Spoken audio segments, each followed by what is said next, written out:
Discuss ചെയ്ത കാര്യങ്ങളൊക്കെ ഓർമ്മയുണ്ടല്ലോ. ഏറ്റവും പ്രധാനം നമ്മൾ ഐഡിയൽ ഗ്യാസ് ഇക്വേഷൻ ഡെറൈവ് ചെയ്ത് വെച്ചു. പിന്നെ അതിന് പലതും നമ്മൾ ഡെറൈവ് ചെയ്തുകൊണ്ട് പോയതൊക്കെ ഓർമ്മ ഉണ്ടാവുമല്ലോ. എന്താണ് ideal gas equation? PV = nR. അത് n മോൾസിനും PV = RT അതൊരു മോളിനുമാണ് ഇക്വേഷൻ നമ്മൾ ഡെറൈവ് ചെയ്തുകൊണ്ട് പോകുന്നത്. അപ്പോൾ അന്ന് ഞാൻ കഴിഞ്ഞ ക്ലാസ്സിലോ ഞങ്ങൾ ക്ലാസ്സിലോ പറഞ്ഞ ഓർമ്മയുണ്ട്, ഐഡിയൽ എന്ന വാക്കിൻ്റെ അർത്ഥം മാതൃക, ആദർശം. ആദർശ പുരുഷന്മാരെ കുറിച്ചൊക്കെ ഞാൻ പറഞ്ഞു. ജീവൻ പോയാലും അവർ നിയമം കൈവിടാത്തവരാണ്.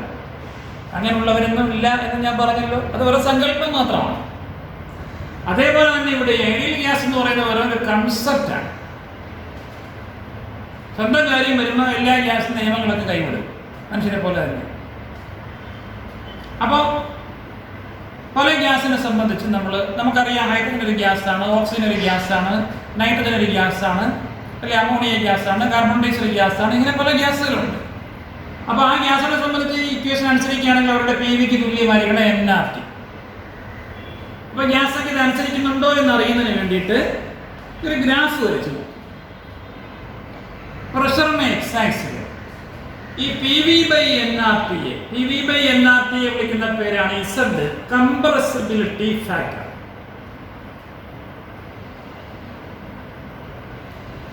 കംപ്രസിബിലിറ്റി ഫാക്ടർ നോക്കൂ. ഐഡിയൽ ഗ്യാസിനെ സംബന്ധിച്ച് PV/nRT തുല്യമല്ലേ?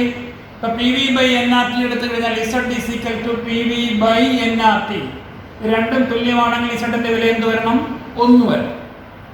അപ്പൊ ഐഡിയൽ ഗ്യാസ് ആണെങ്കിൽ Z-ന്റെ വാല്യൂ 1 ആയിരിക്കും. ചിലപ്പോൾ നമ്മൾ ചെയ്ത് നോക്കുമ്പോൾ ഒന്നിനേക്കാൾ കൂടിയ വിലയായിരിക്കും, ചിലപ്പോൾ ഒന്നിനേക്കാൾ കുറഞ്ഞ വിലയായിരിക്കും. ഒന്ന് വിൽക്കാറും കിട്ടാറുണ്ട്. ഗ്രാഫ് വരച്ചു ഈ Z-ന്റെ അടുത്ത്. ഐഡിയൽ ഗ്യാസ് ആണെങ്കിൽ ഇങ്ങനെ കിട്ടും. ഗ്രാഫ് ഇങ്ങനെ കിട്ടണം. Straight line parallel to pressure axis ആണ് കിട്ടേണ്ടത്. അപ്പൊ നമ്മൾ 0°C ഹൈഡ്രജൻ ഗ്യാസിന്റെ അടുത്ത് ഗ്രാഫ് വരച്ചു. അതുകൊണ്ട് ഇങ്ങനെ കിട്ടി. 0°C ഹൈഡ്രജൻ ഐഡിയൽ ആയിരുന്നാൽ അതൊരു സ്ട്രൈറ്റ് ലൈൻ ആയിരുന്നേനെ. സോറി, ഇത് carbon dioxide 40°C. Hydrogen 0°C ഇങ്ങനെ വന്നു. നൈട്രജൻ 0°C ഇങ്ങനെ വന്നു. ഇതിന്റെ അർത്ഥം എന്താ? ഈ പറഞ്ഞ ഗ്യാസ് ഈ ടെമ്പറേച്ചറിൽ ഐഡിയൽ അല്ല ആയിരുന്നെങ്കിൽ അതൊക്കെ സ്ട്രൈറ്റ് ലൈൻ ആയി വന്നേനെ. ഇങ്ങനെ പല എല്ലാ ഗ്യാസുകളുടെ അടുത്ത് ഇങ്ങനെ ഗ്രാഫ് വരച്ച് നോക്കിയപ്പോൾ അഥവാ അവരുടെ കംപ്രസിബിലിറ്റി ഫാക്ടർ കണ്ടുപിടിച്ച് നോക്കിയപ്പോൾ ഒന്നും വരുന്നില്ല. അതിൻ്റെ അർത്ഥം ഈ ഗ്യാസുകൾ ഒന്നും തന്നെ എന്തല്ല, ഐഡിയൽ അല്ല. ചിലപ്പോഴെങ്ങാനും ഈ ഒന്നിനോട് അടുത്ത വാല്യൂ ചില കേസിലൊക്കെ കിട്ടുന്നുണ്ട് എന്നുള്ളതല്ലാതെ ഒരു ഗ്യാസും എന്ത് ചെയ്യുന്നില്ല, ഈ ഇക്വേഷനെ അനുസരിക്കുന്നില്ല. ഇത് കിട്ടിയോ? അപ്പോൾ എവിടെ കുഴപ്പം? നമ്മുടെ ഗവൺമെൻറ് ഒരു നിയമം ഉണ്ടാക്കി. ഏത് നിയമമായിക്കിട്ടി? നിയമം ഉണ്ടാക്കിയാൽ ഈ രാജ്യത്ത് താമസിക്കുന്നവരെല്ലാവരും ആ നിയമം അനുസരിക്കാൻ ബാധ്യസ്ഥരാണ്. പക്ഷെ ആൾക്കാരെല്ലാം കൂടെ തെരുവിലിറങ്ങിയാലോ നിയമത്തിനെതിരെ? അതിൻ്റെ അർത്ഥം എന്താണ്? ഗവൺമെൻറ്റാണോ തെറ്റിയത്, ആൾക്കാർക്കാണോ തെറ്റിയത്? നിയമം ചുമ്മാ ഉണ്ടാക്കിയാൽ മതി, അപ്പോരല്ലോ.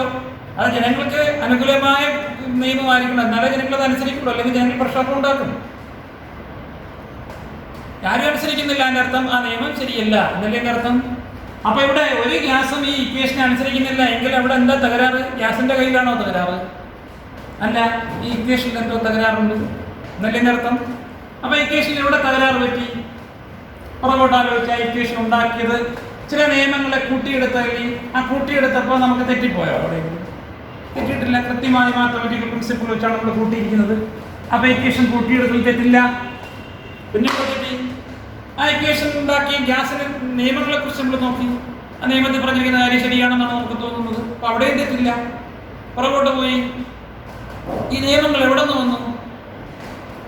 ആ നിയമങ്ങൾ ഉണ്ടാക്കിയിരിക്കുന്നത് ഒരു തിയറിയെ ബേസ് ചെയ്തിട്ടാണ്, ഒരു സിദ്ധാന്തത്തെ ബേസ് ചെയ്തിട്ടാണ്. സിദ്ധാന്തം ശ്രദ്ധിക്കണം, ലോ അല്ല. That is A theory. Theory എന്ന് വെച്ചാൽ വെറും വായ്പാട്ട് കെട്ടുകഥകളൊക്കെ വെച്ചിട്ടാണ് ഇപ്പോൾ കോടതിയിൽ ഓരോ നിയമങ്ങളൊക്കെ ഒരു പാസ്സാക്കി കൊണ്ടുവരുന്നത്. പിന്നെ എങ്ങനെ ജനം അനുസരിക്കും? മനസ്സിലായോ? അതിനൊരു ആധികാരികതയില്ല, ചുമ്മാ കെട്ടുകഥകൾ. അതുപോലെ ഒരു കെട്ടുകഥ തിയറി സിദ്ധാന്തത്തിന്റെ അടിസ്ഥാനത്തിലാണ് ഈ ഇക്വേഷൻ ആരുണ്ടാക്കിയിരിക്കുന്നത്? സയൻറ്റിസ്റ്റുകൾ ഡെറൈവ് ചെയ്ത് വെച്ചിരിക്കുന്നു. അല്ലെങ്കിൽ ബോയിലും ചാൾസ് അവഗാഡ്രോയും അവരുടെ നിയമങ്ങൾ ഉണ്ടാക്കിയിരിക്കുന്നു. അപ്പോൾ നിയമം തെറ്റി. ആ നിയമത്തിനെ കൂട്ടിക്കെട്ടുണ്ടാക്കി ഇക്വേഷൻ തെറ്റി. അപ്പോൾ ഇക്വേഷൻ തെറ്റിയതുകൊണ്ട് ഗ്യാസ് ഇതൊന്നും അനുസരിക്കുന്നില്ല. അപ്പോൾ ഗ്യാസിൻ്റെ ഇതിലെ കുറ്റമല്ല, ഇത് തിരുത്തപ്പെടണം, ആ നിയമം തിരുത്തപ്പെടണം. അപ്പോൾ നമ്മൾ ഇക്വേഷൻ അനുസരിക്കുന്നില്ല, കാരണമെന്ത്? ആ നിയമങ്ങൾ തെറ്റിപ്പോയി. ആ നിയമങ്ങൾ തെറ്റിപ്പോകാൻ കാരണമെന്ത്? ആ നിയമത്തിന് അടിസ്ഥാനമായിട്ട് അവർ സ്വീകരിച്ചിരിക്കുന്നത് ഒരു സിദ്ധാന്തത്തെയാണ്. ആ സിദ്ധാന്തത്തെക്കുറിച്ച് നമുക്ക് പഠിക്കാം. That is called the kinetic theory of gases. KT theory, kinetic theory of gases, proposed by നിങ്ങൾ കണ്ടിട്ടുണ്ടായിരിക്കും ആ സയന്റിസ്റ്റുകളിലേക്ക് പേര് ജെയിംസ് ക്ലാർക്ക് മാക്സ്വെൽ,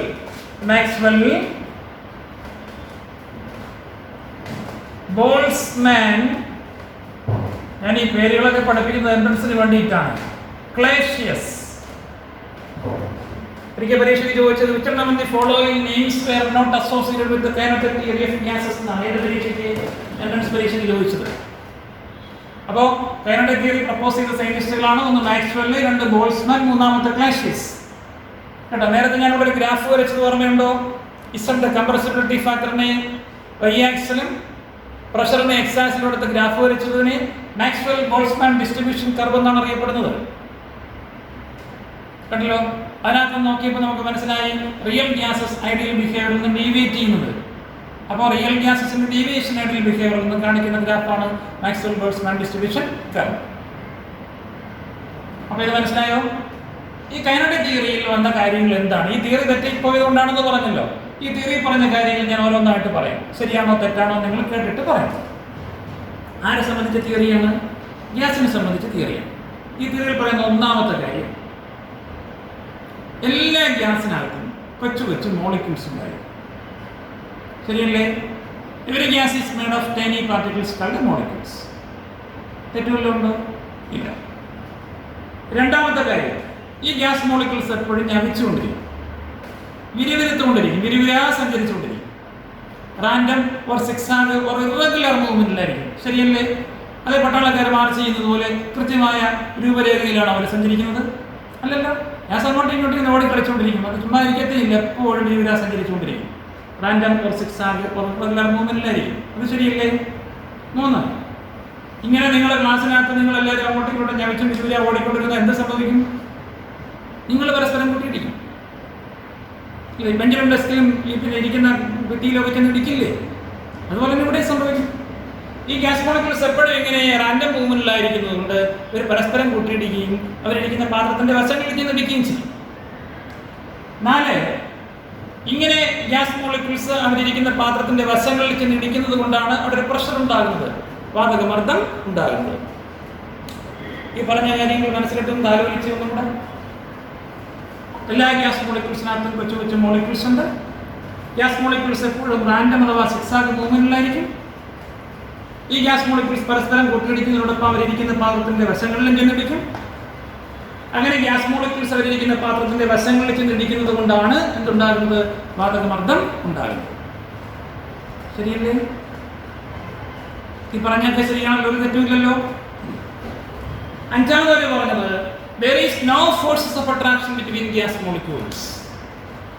ഈ സിദ്ധാന്തത്തിൽ പറയുന്ന കാര്യമാണ്. ഗ്യാസ് മോളിക്യൂൾസിനിടയിൽ എന്തില്ല? ഫോഴ്സസ് ഓഫ് അട്രാക്ഷൻ ഇല്ല. ശരിയാ തെറ്റാ? ശരിയാണ്. ഫോഴ്സ് ഓഫ് അട്രാക്ഷൻ തീരെ കുറവാണ്. ഇല്ല എന്ന് പറയാനുള്ള ധൈര്യം ഇവർക്ക് ആര് കൊടുത്തു? നിങ്ങളത് ആലോചിച്ച് നോക്കി. സാധാരണഗതിയിൽ ഫോഴ്സ് ഓഫ് അട്രാക്ഷൻ തീരെ കുറവാണ്. നിങ്ങൾ ആ ഗ്യാസിനെ എടുത്തൊന്ന് പ്രഷറൈസ് ചെയ്തേ, ഒന്ന് കംപ്രസ് ചെയ്തേ, മോളിക്യൂൾസ് എന്ത് ചെയ്യും? അടുത്ത് വരുമ്പോൾ ഫോഴ്സ് ഓഫ് അട്രാക്ഷൻ കൂടില്ലേ? ഒരുപാട് അടുപ്പിച്ചാൽ ഒരുപാട് കൂടി വരില്ലേ? അപ്പോൾ ഈ ഫോഴ്സ് ഓഫ് അട്രാക്ഷൻ ഇല്ല എന്നൊക്കെ പറഞ്ഞ് വേറെ തെറ്റിദ്ധാരണയില്ലേ നാട്ടുകാരുടെ ഇടയിൽ ഒരു പരത്തിയത് ഇല്ലേ? അപ്പോൾ തെറ്റിപ്പോയില്ലേ? അടുത്തത് 6ാമത് അവർ പറഞ്ഞത് ഗ്യാസിന്റെ ആകെ വോളിയവുമായി താരതമ്യപ്പെടുത്തുമ്പോൾ ഓരോ മോളിക്യൂൾസും തീരെ ചെറുതാണ്. അതുകൊണ്ട് അവരുടെ വോളിയത്തെ പരിഗണിക്കില്ല. നമുക്ക് മൊത്തം വോളിയം വളരെ വലുതാണെങ്കിൽ അതിനകത്ത് ഓരോ ഗ്യാസ് മോളിക്യൂൾസിൻ്റെയും നമ്മൾ പരിഗണിക്കേണ്ട കാര്യമില്ല. നേരത്തെ പറഞ്ഞ പോലെ നല്ല പ്രഷർ കൊടുത്തപ്പോൾ വോളിയം തീരെ കുറഞ്ഞു വന്നു. അപ്പോൾ നമുക്ക് ഈ ഓരോരുത്തരുടെയും വോളിയത്തെ പരിഗണിക്കാതിരിക്കാൻ നിർവാഹമുണ്ടോ? ഇല്ല. പരിഗണിക്കണ്ടേ? പരിഗണിക്കണം.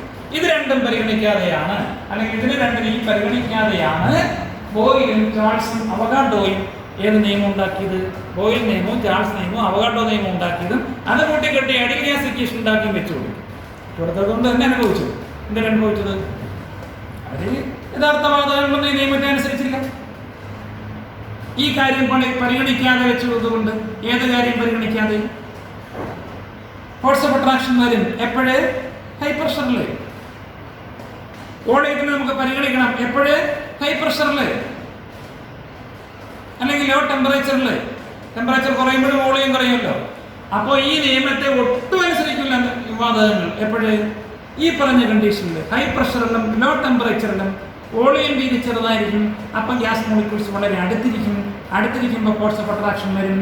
ഉള്ള വോളിയത്തിനോടൊപ്പം ഇവരുടെ വോളിയത്തെ നമുക്ക് പരിഗണിച്ചാലേ പറ്റുള്ളൂ.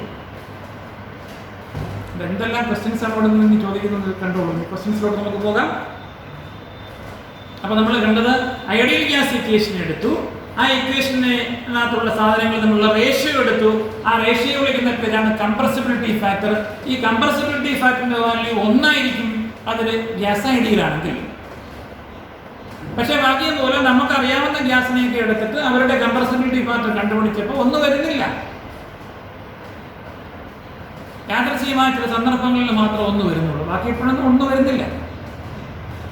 അതിന് കാരണം അന്വേഷിച്ചു പോയി. എവിടെ തെറ്റി? എന്തുകൊണ്ട് സംഭവിച്ചു? അപ്പോൾ ഇത് തെറ്റാണല്ലോ, ഗ്യാസ് ഉണ്ടല്ലോ, പക്ഷെ എന്തുകൊണ്ട് അനുസരിക്കുന്നില്ല? അങ്ങനെ ഫ്ലാഷ് ബാക്ക് പുറകോട്ട് സംഭവങ്ങൾ അനലൈസ് ചെയ്ത് നോക്കിയപ്പോഴാണ് മനസ്സിലായത് ഈ ഇക്വേഷൻ ഉണ്ടാക്കിയിരിക്കുന്ന നിയമങ്ങളൊക്കെ അടിസ്ഥാനം ഒരു സിദ്ധാന്തമാണ്, കെട്ടുകഥയാണ്. ആ കെട്ടുകഥയിൽ പറഞ്ഞ കഥകളെല്ലാം ശരിയല്ല, കുറേയൊക്കെ ശരിയാണ്. അതിൽ വളരെ പ്രധാനപ്പെട്ട ഗുരുതരമായ 2 തെറ്റുകൾ വന്നു. പരീക്ഷയ്ക്ക് ചോദിച്ച പ്രശ്നം എന്താണെന്ന് അറിയാമോ? എന്തുകൊണ്ട് റിയൽ ഗ്യാസസ് യഥാർത്ഥ വാതകങ്ങളിൽ നോൺ ഐഡിയൽ ബിഹേവിയർ കാണിക്കുന്നു, അല്ലെങ്കിൽ ഐഡിയൽ ഗ്യാസ് ഇക്വേഷനെ അനുസരിക്കുന്നില്ല? എന്തുകൊണ്ട്? കൈനറ്റിക് തിയറിയിൽ വന്ന 2 ഫോൾട്ടി അസംഷൻ, തെറ്റായ ഊഹാപോഹങ്ങൾ കാരണം. ആ തെറ്റായ ഊഹാപോഹങ്ങൾ എഴുതി വെക്കണം. എന്തൊക്കെയാണ്? There is no forces of attraction between gas molecules. 2. Volume of individual or single gas molecules cannot be considered. ഇത് 2 തെറ്റായ അസംഷൻസ് ആയി. മനസ്സിലായോ? അപ്പോൾ നമ്മളുടെ അടുത്ത ചോദ്യം, എപ്പോഴാണ് റിയൽ ഗ്യാസസ് ഏറ്റവും കൂടുതലായി ഐഡിയൽ ഗ്യാസ് ഇക്വേഷനിൽ വ്യതിചലിച്ചത്, നോൺ ഐഡിയൽ ബിഹേവിയർ കാണിച്ചത്? ഇത് പൊട്ട തെറ്റായി മാറുന്നത്. തെറ്റാണ്, പിന്നെ അതൊക്കെ പൊട്ട തെറ്റായി മാറുന്നത് എപ്പോഴാണ്? ഹൈ പ്രഷറിൽ. അതുപോലെ ലോ ടെമ്പറേച്ചറിൽ. ഹൈ പ്രഷർ ആകുമ്പോഴും വോളിയം കുറയും, ലോ ടെമ്പറേച്ചർ ആയിരിക്കുമ്പോഴും വോളിയം കുറയും. വോളിയം കുറയുമ്പോൾ മോളിക്യൂൾസ് അടുത്തടുത്ത് വരും. അടുത്ത് വരുമ്പം നല്ല ഫോഴ്സ് ഓഫ് അട്രാക്ഷൻ വരും. അതുപോലെ വോളിയം തീരെ കുറവായിരിക്കുമ്പോൾ നമുക്ക് ഓരോരുത്തരെയും പരിഗണിക്കേണ്ടതായിട്ട് വരും, ഓരോരുത്തരുടെ വോളിയം പരിഗണിക്കേണ്ടതായിട്ട് വരും. അപ്പോൾ ഐഡിയൽ ഗ്യാസ് ഇക്വേഷൻ കൂടുതൽ തെറ്റാകുന്ന കണ്ടീഷൻസ് ഏതൊക്കെയാണ്? അഥവാ റിയൽ ഗ്യാസസ് കൂടുതലായി ഐഡിയൽ ബിഹേവിയറിൽ നിന്നും വ്യതിചലിക്കുന്നത് എപ്പോഴാണ്? വോളിയം കുറഞ്ഞിരിക്കുമ്പോൾ. വോളിയം കുറയുന്നത് എപ്പോഴാണ്? പ്രഷർ കൂടുമ്പോഴും ടെമ്പറേച്ചർ കുറഞ്ഞിരിക്കുമ്പോഴും. ഓക്കെ, ആ ക്വസ്റ്റ്യൻ മനസ്സിലായോ? എങ്കിൽ അടുത്ത ക്വസ്റ്റ്യൻ, എപ്പോഴാണ് കുറെയെങ്കിലും സാധാരണ വാതകങ്ങൾ ഐഡിയൽ ഗ്യാസ് ഇക്വേഷൻ അനുസരിക്കുന്നത്? അഥവാ എപ്പോഴാണ് real gases tend to become or shows a tendency to become ideal? എപ്പോഴാണ് ഈ ഐഡിയൽ ബിഹേവിയർ കാണിക്കാൻ ഒരു ടെൻഡൻസി എങ്കിലും ആര് കാണിക്കുന്നത്? റിയൽ ഗ്യാസസ് കാണിക്കുന്നത്. ഇത് ശരിയായിട്ടുണ്ടോ? ഇത് ശരിയാകണമെങ്കിൽ മോളിക്യൂൾസ് വളരെ അകലങ്ങളിലിരിക്കണ്ടേ? ഫോഴ്സ് ഓഫ് അട്രാക്ഷൻ കുറയണമെങ്കിൽ വളരെ അകലങ്ങളിലിരിക്കണമെങ്കിൽ വോളിയം വളരെ കൂടണ്ടേ? വോളിയം വളരെ കൂടണമെങ്കിൽ പ്രഷർ തീരെ കുറയണ്ടേ? അല്ലെങ്കിൽ ടെമ്പറേച്ചർ വളരെ കൂടണ്ടേ? അപ്പോൾ ടെമ്പറേച്ചർ വളരെ കൂടുമ്പോൾ അഥവാ പ്രഷർ തീരെ കുറഞ്ഞിരിക്കുമ്പോൾ വോളിയം വളരെ കൂടുതലായിരിക്കും. അപ്പോൾ മോളിക്യൂൾസിനുള്ളിലുള്ള അകലം വളരെ കൂടുതലായിരിക്കും. അങ്ങനെ വരുമ്പോഴാണ് ഈ പറഞ്ഞ റിയൽ ഗ്യാസസ് കുറെയെങ്കിലും എന്ത് കാണിക്കുന്നത്? ഐഡിയൽ ബിഹേവിയർ കാണിക്കുന്നത്. ഇതൊക്കെ മനസ്സിലാക്കിയത് വാൻ ഡെർ വാൾ എന്ന സയന്റിസ്റ്റ്. നിങ്ങളെല്ലാം വാൻ ഡെർ വാൾ ഫോഴ്സസ് എന്നൊക്കെ കേട്ട് കാണും. അതിനെക്കുറിച്ച് ചാപ്റ്റർ പഠിക്കാനുണ്ട്, ഞാൻ അവസാനം പറഞ്ഞു. അപ്പോൾ യഥാർത്ഥ വാതകങ്ങൾ എന്തുകൊണ്ട് ഐഡിയൽ ബിഹേവിയർ കാണിക്കുന്നില്ല എന്നതിനെക്കുറിച്ച് ഗവേഷണം നടത്തി കണ്ടുപിടിച്ച് അതിന്റെ കാരണങ്ങളൊക്കെ മനസ്സിലാക്കി വാണ്ടർ വാൾ. ഈ വാണ്ടർ വാള് ഈ പറഞ്ഞ കാര്യങ്ങളൊക്കെ മനസ്സിലാക്കിക്കൊണ്ട് ഇതും കൂടെ പരിഗണിച്ചുകൊണ്ട് ഈ പറഞ്ഞ ഐഡിയൽ ഗ്യാസ് ഇക്വേഷനെ ഒന്ന് കറക്റ്റ് ചെയ്യും. ഒരു മോളിന് P V equal R T, N മോളിന് പി വി സിക്കൽ എൻ ആർടിയും ആയിരുന്നല്ലോ. അദ്ദേഹം ഇതൊക്കെ ഒന്ന് പരിഗണിച്ചു, പൊട്ടൻഷ്യൽ പരിഗണിച്ചു, ഓരോ മോളിക്കൂളിന്റെ വോളിയത്തിനെ പരിഗണിച്ചു, അതിനെ കൊടുക്കാൻ വേണ്ടി ചില ഫാക്ടറുകൾ ഇതിനകത്ത് ചേർത്ത് ഇക്വേഷൻ ഒന്ന് കറക്റ്റ് ചെയ്യും. കറക്റ്റ് ചെയ്ത് ഇങ്ങനെയാണ്: P plus A N square by V square. പിയുടെ കൂടെ ലേശം കൂട്ടി, വി എന്നൊരു ലേശം കുറച്ചു, അപ്പോൾ അത് എന്നാക്കിട്ട് തുല്യമാണ്. ഇവിടെ എന്നില്ല എങ്കിൽ പി പ്ലസ് ഈ ഇക്വേഷന് എന്ന് വേണ്ട, A by V square, N square വേണ്ട, into V minus B is equal to R T. ഇതും പരീക്ഷയ്ക്ക് ചോദിച്ചാണ്. ഈ ഇക്വേഷന്റെ പേരെന്ത് ഓരോന്നും എന്തിനെ സൂചിപ്പിക്കുന്നു? അപ്പോൾ ഈ ഇക്വേഷന്റെ പേരെന്താണ്? Van der Waals real gas equation. P പ്രഷറാണ്, വി വോളിയമാണ്, എൻ നമ്പർ ഓഫ് മോൾസ് ആണ്, ആർ ഗ്യാസ് കോൺസ്റ്റന്റ് ആണ്, ടി ടെമ്പറേച്ചർ ആണ്. ഇതിലൂടെ അഡീഷണൽ ആയിട്ട് ഒന്നുണ്ട്, എയും ബിയും ആണ്. ഇതാണ് എ, ഇതാണ് ബി. ഇതെന്താ ഇവിടെ പരിഗണിക്കാതെ പോയത്? ഗ്യാസ് മോളിക്യൂൾസിനുള്ള ഫോഴ്സ് ഓഫ് അട്രാക്ഷനെ പരിഗണിക്കാൻ വേണ്ടി കൊടുത്ത കറക്ഷൻ കോൺസ്റ്റന്റ് ആണ് എ. ബിയോ ഓരോ ഗ്യാസ് മോളിക്യൂളിന്റെയും വോളിയത്തെ പരിഗണിക്കാൻ വേണ്ടി കൊടുത്ത കറക്ഷൻ കോൺസ്റ്റന്റ് ആണ് ബി. ഇവരെ van der Waals constants or van der Waal parameters എന്ന പേരിൽ അറിയപ്പെടുന്നു. പിടികിട്ടിയോ? ഇന്ന് പഠിച്ച കാര്യങ്ങളൊക്കെ പിടികിട്ടിയോ? എന്തൊക്കെയാണ് പഠിച്ചത്? ഐഡിയൽ ഗ്യാസ് ഇക്വേഷനെ നമ്മൾ ശരിയാണോ എന്ന് ചെക്ക് ചെയ്യും, ഓരോ ഗ്യാസിലും അപ്ലൈ ചെയ്യും. ചെക്ക് ചെയ്യാൻ വേണ്ടി പുതിയൊരു സാധനം കണ്ടുപിടിച്ചു, കംപ്രസിബിലിറ്റി ഫാക്ടർ. അതായത് P V N R T തമ്മിലുള്ള റേഷ്യോ. അതിൻ്റെ വാല്യൂ 1 ആയിരിക്കണം, കാരണം പി വി എൻ ആർ ടിയും തുല്യമായതുകൊണ്ട് ഐഡിയൽ ഗ്യാസ്. പക്ഷെ ഭാഗ്യത്തിന് അങ്ങനെ കിട്ടുന്നില്ല. അപ്പം അതിൻ്റെ കാരണം അന്വേഷിച്ച് പോയപ്പോൾ നമ്മൾ കൈനറ്റിക് തിയറിക്ക് തട്ടി. കൈനറ്റിക് തിയറി പ്രപ്പോസ് ചെയ്ത ആര്? എന്തൊക്കെയാണ് കൈനറ്റിക് തിയറി പറഞ്ഞ കാര്യങ്ങൾ? അതിൽ തെറ്റായിട്ടുള്ള പ്രസ്താവനകൾ കാരണം ആണ് ഈ പറഞ്ഞത് മൊത്തവും തെറ്റിപ്പോയത്. എന്തൊക്കെയാണ് തെറ്റായ പ്രസ്താവനകൾ? അപ്പോൾ എപ്പോഴാണ് കൂടുതലായിട്ട് real gases non ideal behaviour കാണിക്കുന്നത്? എപ്പോഴാണ് റിയൽ ഗ്യാസസ് ഐഡിയൽ ആകുന്നത്? ഇതൊക്കെ മനസ്സിലാക്കിയ വാണ്ടർ വാള് ആ ഐഡിയൽ ഗ്യാസ് ഇക്വേഷനെ റിയൽ ഗ്യാസസിന് വേണ്ടി കറക്റ്റ് ചെയ്തു. That is called van der Waals real gas equation. P plus A N square by V square ഉണ്ട്, V minus N B is equal to N R T for N moles and P plus A by V square ഉണ്ട്, V minus B is equal to R T for N moles. അവിടെ A എന്താണ്? A is the intermolecular force of attraction in gases and B is the individual molecular volume of a gas. ഇത്രയും മനസ്സിലായോ? പിടികിട്ടിയോ? ഒരു സാധനം പറഞ്ഞല്ലോ, compressibility factor. ഒരു ഗ്യാസിനെ compress ചെയ്യാൻ പറ്റുമോ ഇല്ലയോ തീരുമാനിക്കുന്ന ഈ ഫാക്ടർ നോക്കിയിട്ടാണ്. P V by N R ടിയുടെ വില 1 കുറവാണെങ്കിൽ നമുക്ക് ആ ഗ്യാസിനെ പെട്ടെന്ന് കംപ്രസ് ചെയ്ത് ലിക്വിഡ് ആക്കാം. P V by N R ടിയുടെ വില 1 കൂടുതലാണെങ്കിൽ നമുക്ക് ഒരുപാട് കംപ്രസ് ചെയ്താലേ അത് ലിക്വിഡ് ആകുള്ളൂ, അഥവാ അത് പെർമനന്റ് ഗ്യാസസ് ആയിരിക്കും. Ammonia, carbon dioxide, methane, ethane, propane ഇങ്ങനെയൊക്കെയുള്ള ഗ്യാസൊക്കെ എടുത്താൽ ഇസഡിന്റെ വില 1 കുറവായിരിക്കും, പെട്ടെന്ന് ഒരു ലിക്വിഡ് ആക്കാം. ഹൈഡ്രജൻ, നൈട്രജൻ ഇങ്ങനെയൊക്കെയുള്ള ഗ്യാസിലേക്ക് എടുത്താൽ അവർക്കൊക്കെ P V by N R ടിയുടെ വില ഇസഡ് 1 കൂടുതലായിരിക്കും. അവരെ ലിക്വിഡ് ആക്കാം, പക്ഷേ ലിക്വിഡ് ആക്കാൻ ഇത്തിരി ബുദ്ധിമുട്ടായിരിക്കും. അപ്പോൾ കംപ്രസിബിൾ ഗ്യാസസും ലിക്വിഫൈബിൾ ഗ്യാസസും ഒന്നാണ്. മറ്റേ പെർമനന്റ് ഗ്യാസസ് അവർക്ക് കംപ്രസിബിൾ ഗ്യാസിന്റെ ലിക്വിഫൈബിൾ ഗ്യാസിന്റെ കേസിൽ ഇസഡിന്റെ വാല്യൂ 1 കുറവായിരിക്കും, പെർമനന്റ് ഗ്യാസിന്റെ കേസിൽ ഇസഡിന്റെ വാല്യൂ 1 കൂടുതലായിരിക്കും. അതുകൊണ്ട് ഓർത്ത് വെച്ചേക്കും. ഓക്കെ. അപ്പോൾ എനിവേ നമുക്ക് ഗ്യാസിനെ കംപ്രസ് ചെയ്താക്കി മാറ്റാം, ലിക്വിഡാക്കി മാറ്റാം. കേട്ടല്ലോ? അതുപോലെ തന്നെ റിയൽ ഗ്യാസസിന് ഐഡിയൽ ആകാം എപ്പോഴാണ്? വോളിയം വളരെ കൂടിയിരിക്കുമ്പോൾ. ടെമ്പറേച്ചർ വളരെ കൂടുമ്പോൾ വോളിയം വളരെ കൂടും, അല്ലെങ്കിൽ പ്രഷർ തീരെ കുറഞ്ഞിരിക്കുമ്പോൾ വോളിയം വളരെ കൂടും. അങ്ങനെ ഒരു റിയൽ ഗ്യാസസ് കുറേശ്ശെ ടെൻഡൻസി കാണിച്ച് ഐഡിയൽ ആകുന്ന ടെമ്പറേച്ചറിനെ വിളിക്കുന്ന പേരാണ് ബോയിൽ ടെമ്പറേച്ചർ. സ്പെല്ലിംഗ് തെറ്റിക്കരുത്. ബോയിൽ ടെമ്പറേച്ചർ, അല്ലെങ്കിൽ അതിനെ വിളിക്കുന്ന വേറൊരു പേരാണ് Boyle point, not boiling point. അത് തിളനിലയാണ്. ഇത് Boyle temperature or Boyle point. ഇവിടെ നമ്മൾ കണ്ടല്ലോ, ഭയങ്കര ടെമ്പറേച്ചർ ആകുമ്പോൾ വോളിയം നല്ലപോലെ കൂടും. വോളിയം കൂടുമ്പോൾ അവരുടെ ഫോഴ്സ് ഓഫ് അട്രാക്ഷൻ കുറഞ്ഞില്ലാതെന്നാകും. അങ്ങനെ ആകുമ്പോൾ റിയൽ ഗ്യാസസ് എന്താകും? ഐഡിയലാകും. അങ്ങനെ റിയൽ ഗ്യാസ് ടെമ്പറേച്ചർ കൂടുന്നതിനനുസരിച്ച് ഐഡിയൽ ബിഹേവിയറിൽ നിന്ന് ഇങ്ങനെ റിയൽ ബിഹേവിയറിൽ നിന്ന് മാറി ഐഡിയൽ ബിഹേവിയറിലേക്ക് എത്തും.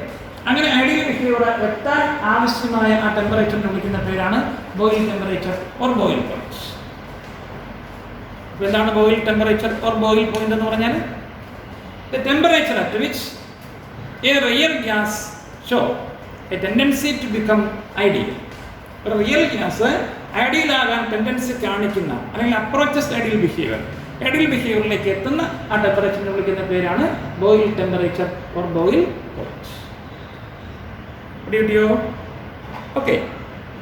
അപ്പോൾ കംപ്രസിബിലിറ്റി ഫാക്ടർ വെച്ചിട്ട് ഗ്യാസിനെ നമുക്ക് രണ്ടായി തരംതിരിക്കാം.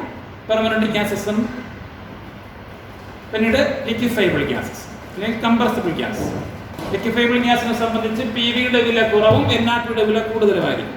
പെർമനന്റ് ഗ്യാസിനെ സംബന്ധിച്ച് PV കൂടുതലും NRT കുറവുമായിരിക്കും. അതാണ് ഞാൻ പറഞ്ഞത്. പെർമനന്റ് ഗ്യാസിന് ഇസഡിന്റെ വില 1 കൂടുതലും, ലിക്വിഫൈബിൾ ഗ്യാസിന് ഇസഡിന്റെ വില 1 കുറവുമായിരിക്കും. എക്സാമ്പിൾസ് ഞാൻ പറഞ്ഞു കഴിഞ്ഞു. ഐഡിയൽ ഗ്യാസിനെ സംബന്ധിച്ച് ഇസഡിന്റെ വില 1 ഓക്കെ. പിന്നെ ഇപ്പം നമ്മൾ കണ്ടു എന്താണ് ബോയിൽ ടെമ്പറേച്ചർ അഥവാ ബോയിൽ പോയിന്റ് എന്ന് പറഞ്ഞാൽ. ടെമ്പറേച്ചർ കൂടുന്നതിനനുസരിച്ച് റിയൽ ഗ്യാസ് എന്താകാനുള്ള ടെൻഡൻസി കാണിച്ചുകൊണ്ടിരിക്കും, ഐഡിയൽ ആകാനുള്ള ടെൻഡൻസി കാണിച്ചുകൊണ്ടിരിക്കും. കാരണം അവർ അകന്നു പോവുകയും ഫോഴ്സ് ഓഫ് അട്രാക്ഷൻ കുറഞ്ഞു വരികയും ചെയ്യും. അങ്ങനെ അകന്ന് ടെമ്പറേച്ചർ കൂടുന്നതിനനുസരിച്ച് അങ്ങനെ കൂട്ടി അത് ഐഡിയൽ ആകുന്ന ടെമ്പറേച്ചറിനെ വിളിക്കുന്ന പേരാണ് Boyle temperature or Boyle point. Okay. അപ്പോൾ ഇത്രയും കാര്യങ്ങൾ പിടികിട്ടിയല്ലോ. ശരി, നമുക്ക് ഇനി ഗ്യാസിനെ സംബന്ധിച്ച് 2-3 കാര്യങ്ങളും കൂടെ പഠിക്കാനുണ്ട്. അപ്പോഴേ ഗ്യാസിയസ് സ്റ്റേറ്റ് തരുള്ളൂ. പിന്നെ നമുക്ക് ലിക്വിഡ് സ്റ്റേറ്റിലേക്ക് പോകണം. ഓക്കെ.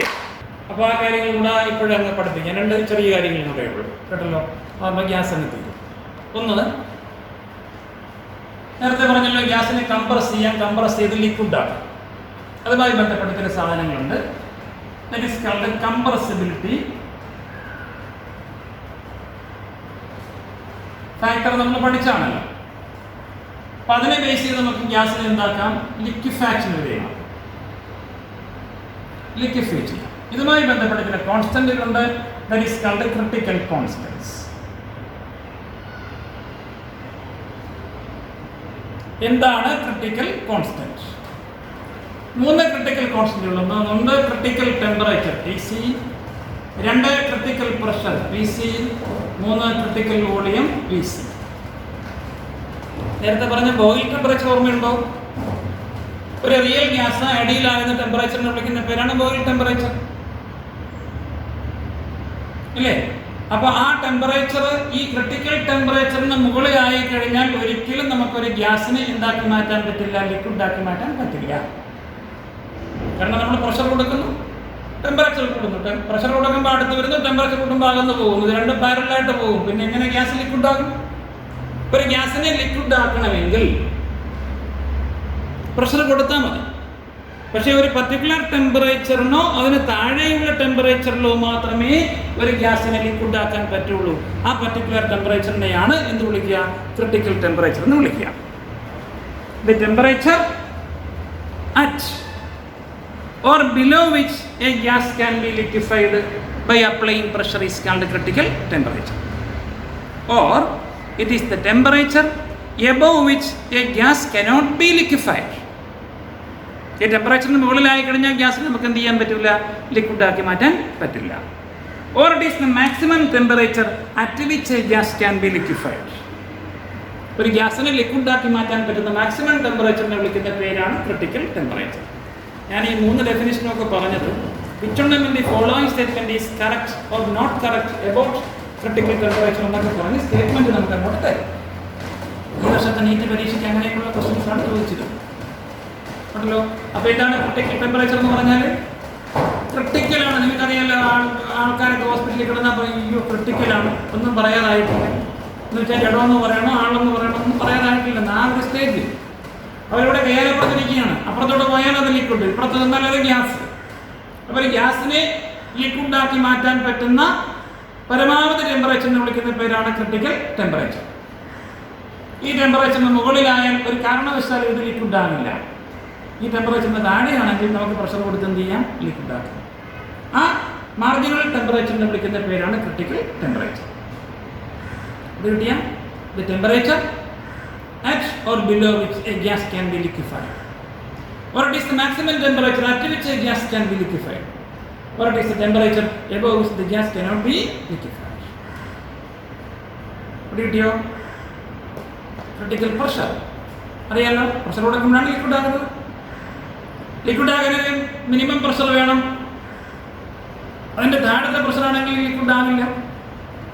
അതിന് മുകളിലത്തെ പ്രഷർ ആണെങ്കിൽ ലിക്വിഡ് ആക്കാം. അപ്പോൾ ഒരു ഗ്യാസിന് ലിക്വിഡ് ആക്കാൻ വേണ്ട മിനിമം പ്രഷർ, ഇവിടെ മാക്സിമം ടെമ്പറേച്ചർ, ഇവിടെ ഗ്യാസിന് ലിക്വിഡ് ആക്കാൻ വേണ്ട മിനിമം പ്രഷറിനെ വിളിക്കുന്ന പേരാണ് ക്രിട്ടിക്കൽ പ്രഷർ. അഥവാ ഈ പ്രഷറിന് താഴോട്ടായി പോയാൽ ഗ്യാസ് ലിക്വിഡ് ആകില്ല. ഈ പ്രഷറിന് മണ്ടയിലോട്ട് വന്നാൽ ഗ്യാസ് നമുക്ക് എന്ത് ചെയ്യാൻ പറ്റും, ലിക്വിഡ് ആകും. ഒരു പ്രശ്നമില്ല. ഇവിടെ ഞാൻ 3 ഡെഫിനിഷൻ പറഞ്ഞു. It is the pressure, minimum pressure required to liquefy a gas at its critical temperature, or it is the pressure above which a gas can be liquefied, or it is the pressure below which a gas cannot be liquefied. മനസ്സിലായോ? Critical ടെമ്പറേച്ചറിന് critical പ്രഷറിലുള്ള വോളിയത്തെ വിളിക്കുന്ന പേരാണ് critical volume. നോക്കൂ, അടുത്ത നിമിഷം അത് ലിക്വിഡാണ്. അടുത്ത നിമിഷം ശവമാണ്. ശവമാകുന്നതിന് തൊട്ട് മുമ്പുള്ള ജീവനുള്ള അവസ്ഥ, അതാണ് ക്രിട്ടിക്കൽ. കണ്ടോ? അപ്പൊ തൊട്ട് മുമ്പുള്ള അവസ്ഥയിൽ എന്താകുന്നതിന് തൊട്ട് മുമ്പുള്ള അവസ്ഥയിൽ, ലിക്വിഡ് ആകുന്നതിന് തൊട്ട് മുമ്പുള്ള അവസ്ഥയിലുള്ള വോളിയത്തിനെ വിളിക്കുന്ന പേരാണ് ക്രിട്ടിക്കൽ വോളിയം. അപ്പോഴും അതിൻ്റെ പേര് രാമൻ എന്നാണ്, ഗ്യാസ് എന്നാണ്. അടുത്ത നിമിഷമാണ് അത് ലിക്വിഡ് ആകുന്നത്, ജീവൻ പോയി കഴിയുമ്പോൾ. അതുപോലെ ഇവിടെ ക്രിട്ടിക്കൽ ടെമ്പറേച്ചറിലും ക്രിട്ടിക്കൽ പ്രഷറിലും ഇരിക്കുന്ന വോളിയത്തിനെ വിളിക്കുന്ന പേരാണ് ക്രിട്ടിക്കൽ വോളിയം. എന്നുവെച്ചാൽ വോളിയം കുറഞ്ഞ് ഏറ്റവും കുറഞ്ഞ വോളിയം. അപ്പോൾ ഒരു ഗ്യാസിന് ഇരിക്കാവുന്നതിൽ വെച്ച് ഏറ്റവും കുറഞ്ഞ വോളിയത്തിനെ വിളിക്കുന്ന പേരാണ് critical volume. The minimum volume that can be occupied by a gas is called critical volume. കിട്ടിയോ? അപ്പോൾ ഇത് 3മാണ് ലിക്വിഫാക്ഷനുമായി ബന്ധപ്പെട്ട കോൺസ്റ്റന്റുകൾ. 1 critical temperature, 2 critical pressure, 3 critical volume. Okay, ഇനി അടുത്ത ഒരു പോർഷൻ ഉണ്ട്, അതുകൊണ്ട് അടുത്ത ഒരുപാടായി. അപ്പോൾ അത് നമുക്ക് അടുത്ത ക്ലാസ്സിൽ കാണാം. അല്ലെ, നിങ്ങൾക്ക് ഇത്രയും പറ്റത്തില്ല. അപ്പോൾ ഗ്യാസിൻ്റെ ലിക്വിഫാക്ഷനുമായി ബന്ധപ്പെട്ട 3 കോൺസ്റ്റന്റുകൾ: 1 critical temperature, 2 critical pressure, 3 critical volume. ഇവർ 3 വരെയും കൂടെ ചേർത്ത് വിളിക്കുന്ന പേരാണ് ക്രിട്ടിക്കൽ കോൺസ്റ്റൻസ്. ഓക്കെ, അപ്പോൾ മനസ്സിലായല്ലോ? Critical temperature, critical pressure, critical volume, അതാണ് ക്രിട്ടിക്കൽ കോൺസ്റ്റന്റുകൾ. അതിന് 3 ഞാൻ പറഞ്ഞ ഡെഫിനിഷൻസ് എല്ലാം തിരിച്ചു മറിച്ചൊക്കെ അറിഞ്ഞിരിക്കും. ഓക്കെ.